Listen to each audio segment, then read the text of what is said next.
जय जगन्नाथ प्रिया ब्लॉग को आपण मानकु स्वागत। कटक जिले में रही गड़गड़ेश्वर महादेवंक मंदिर।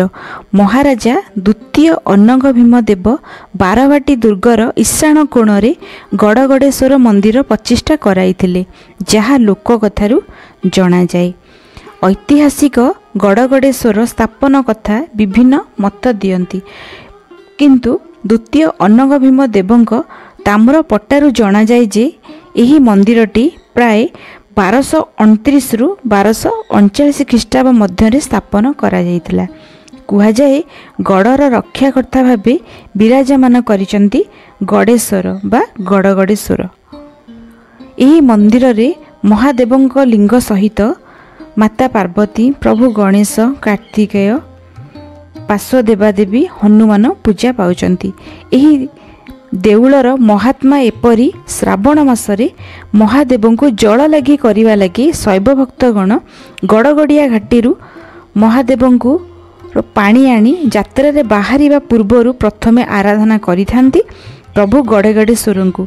किंवदंती अनुसार 1510 ख्रीष्टाब्द रे प्रभु चैतन्य देव श्रीक्षेत्र जीवा बाटरे कटक गड़गड़ेश्वर घाटरे पहुँची थिले। एठाकार प्राकृतिक सौंदर्यर शोभारे खुशी होई से एही बाली रे गड़ी जाइथिले, सेतिपई एही घाटर ना हेछि गड़गड़िया घाट।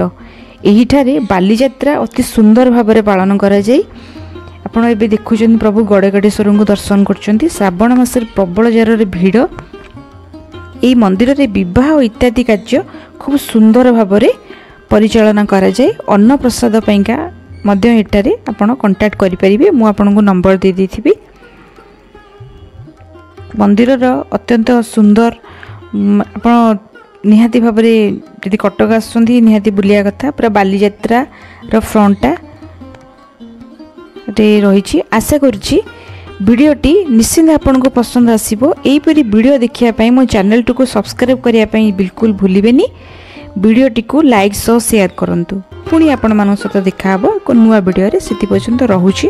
नमस्कार।